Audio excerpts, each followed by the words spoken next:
రైతులు వేసిన పంటలు ఒక గుంట ఎండిపోయినా కూడా దానికి ప్రభుత్వమే బాధ్యత వహించాలన్నారు ఎమ్మెల్యే చింతకుంట విజయరమణారావు. ఎలిగేడు మండలం ముప్పిరితోటలో సీసీ రోడ్ పనులను ఎమ్మెల్యే ప్రారంభించారు. ప్రభుత్వం రైతులకు 7 గంటల కరెంట్ ఇస్తానని చెప్పి నమ్మించి మోసం చేసిందని ఆయన మండిపడ్డారు.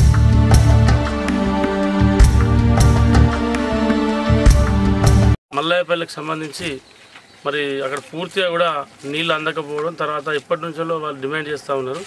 వాళ్ళకు కూడా మన బీఆర్జీఎఫ్ నిధుల నుండి 5 లక్షలు వాళ్ళకు మంజూరు చేయించడం జరిగింది బావి కోసం. అది ఇప్పుడు ఇవాళనే యాక్చువల్గా దాన్ని మొదలు పెడదామని అనుకున్నాం. కానీ కాకపోతే అక్కడ అంతా కొంచెం బాగా లేదని చెప్పి చెట్లు గిట్లే అని చెప్తే ఆగినాం. రేపేళ్ళ నుండి బావి ప్రారంభించుకొని ఈ March ending April first week వరకు ఆ బావి నిర్మాణాన్ని కూడా పూర్తిగా కంప్లీట్ చేసుకొని ఒక గుంట పొలం ఎండిన, ఒక గుంట మొక్కజొన్న పెరిగిన, ఒక గుంట అల్లిచేన, దానికి పూర్తి బాధ్యత ఈ ప్రభుత్వమే వహించాలి. ప్రభుత్వం రైతులకు 7 గంటల కరెంట్ ఇస్తా అని చెప్తే ఈరోజు రైతులందరూ కూడా మరి పంట పొలాలు పెట్టుకోవడం కానీ, మొక్కజొన్న పెరలు పెట్టుకోవడం కానీ, పల్లీలు పెట్టుకోవడం కానీ, పొద్దులు పెట్టుకోవడం కానీ ఇవన్నీ పెట్టుకోవడం జరిగింది. ఎక్కడ కూడా ఈరోజు 3 గంటలు కూడా కరెంట్ వచ్చేటువంటి పరిస్థితి లేదు. మరి ఒక 1 వీక్ 10 డేస్ నుంచి అయితే అసలు కరెంట్ ఎప్పుడు వస్తుందో తెలియదు, ఎప్పుడు పోతుందో తెలియనటువంటి పరిస్థితులలో రైతు సోదరులు ఉన్నారు. తప్పకుండా ఈరోజు పాటలకు ఖచ్చితంగా అందరం కొట్లాడితే తప్ప మరి మన ప్రాంతంలో ఉన్నటువంటి రైతులు బాగుపడేటువంటి పరిస్థితి లేదు. కనీసం ఆ కాలిపోయిన ట్రాన్స్ఫార్మర్ 24 గంటలలో పెట్టాలని చెప్పి నిబంధన ఉన్నప్పుడు కూడా కనీసం 24 గంటలు కాదు కదా, 4 నుంచి వారం రోజుల లోపల కూడా పెట్టేటువంటి పరిస్థితి లేదు. తప్పకుండా మనం పోరాటం చేసి సాధించుకోవాలి తప్ప ఏదో మనకెందుకులే అత్తది లేనటువంటి విషయాన్ని దయచేసి రైతు సోదరులు పక్కన పెట్టాలని చెప్పి మరి నేను city cable, Sultanabad city cable ద్వారా మరి రైతు సోదరులకు విజ్ఞప్తి. ఇంటికి తాళం వేసి ఊరెళ్తున్నారా? అయితే మీరు ఇంటికి తిరిగి వచ్చేసరికి మీ ఇల్లు గుల్లవుతుంది, జాగ్రత్త. సుల్తానాబాద్ మండల కేంద్రంలో దోపిడీ దొంగల బెడద ఎక్కువ అవుతోంది. తాళం వేసిన ఇళ్లనే టార్గెట్ చేస్తున్నారు. దొంగలు ఈజీ మనీ కోసం చోరీలను ఎన్నుకున్నారు.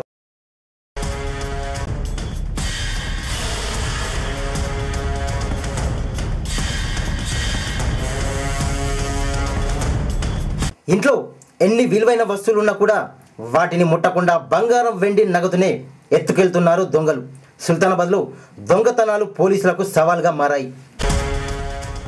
తాళం వేసి ఉన్న ఇళ్లను పొద్దంతా రెక్కి నిర్వహించి రాత్రిపూట వారి పని వారు ఎంచక్కా చేసుకెళ్తున్నారు.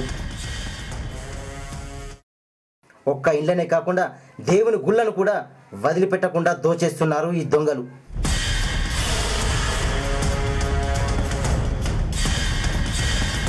అయితే బంగారం ధర పైకి పోవడంతోనే దొంగలు గోల్డ్పై కన్నేస్తున్నారు.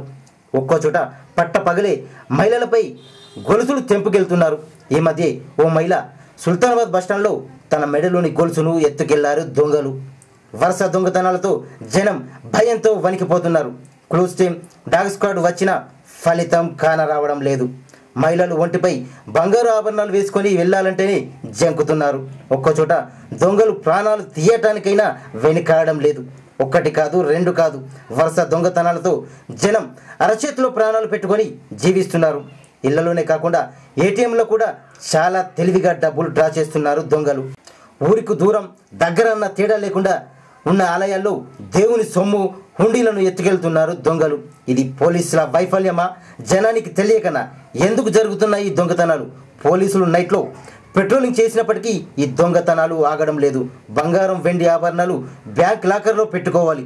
ఊరెళ్ళేటప్పుడు పోలీసులకు తమ ఇంటి అడ్రస్ చెప్పి వెళ్ళాలి. అయితే ఈ దొంగలకు చెక్ పెట్టేందుకు పోలీసులతో పాటు గ్రామాల్లోని యూత్ క్లబ్లు గ్రామ రక్షక దళాలుగా ఏర్పడి రాత్రిపూట గస్తీ తిరిగితే ఈ చోరీలను కాస్తైనా అరికట్టవచ్చు.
పోలీసులతో మన యువకులు అనేటోళ్ళు ప్రతి యువకులు రాత్రి గస్తీ అనేది జరిపిస్తే దొంగలను అరికట్టడానికి మనం జాగ్రత్త పడితే మా గాంధీనగర్లో ప్రతి యువకులు ముందుకొచ్చి రాత్రి ఎవరి ఇళ్ళకు దగ్గర అయినా కూడా ఎవరైనా అనుమానం వచ్చిన యువకులన్నా కానీ ఏది కానీ వెంబడించి వాళ్ళను అడగడం కానీ ఏది కానీ చేయడం వల్ల దొంగలను అరికట్టడానికి మనం దొంగతనాలను అరికట్టడానికి ఆస్కారం ఉంటుంది కనుక నగలు కానీ విలువైన వస్తువులను ఎదుకపోవడం జరుగుతుంది.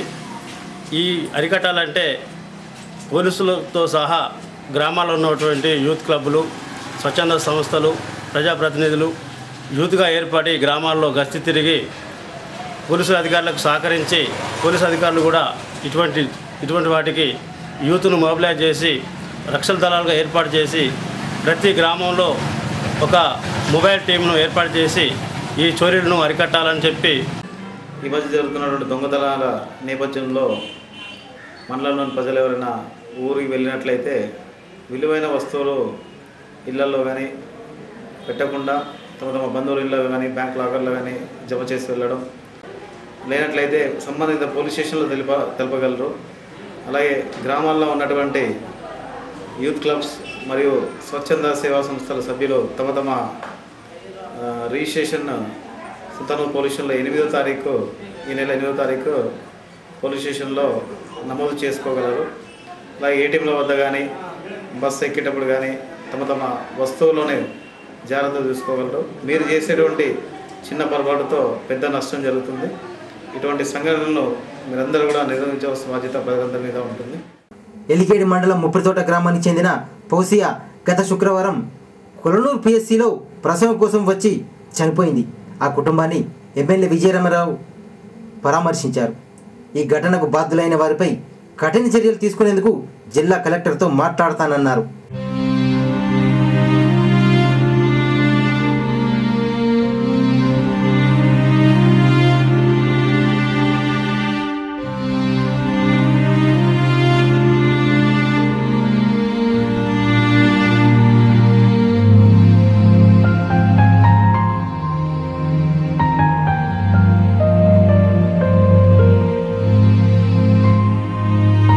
ఎలిగేడి మండలం ముప్పిరితోట గ్రామైక్య సంఘ నూతన భవన నిర్మాణానికి నిధులు మంజూరు చేయాలని ఎమ్మెల్యే విజయరామరావుకు వినతి పత్రం అందజేశారు ఆ మహిళలు.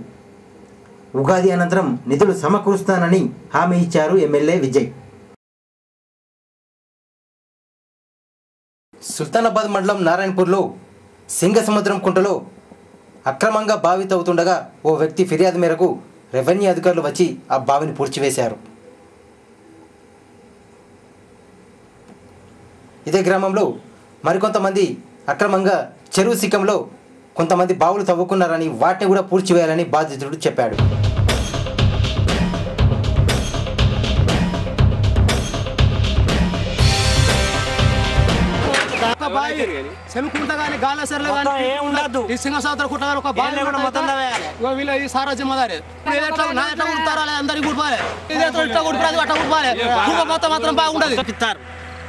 అవి కూడా ఊడిపాలే.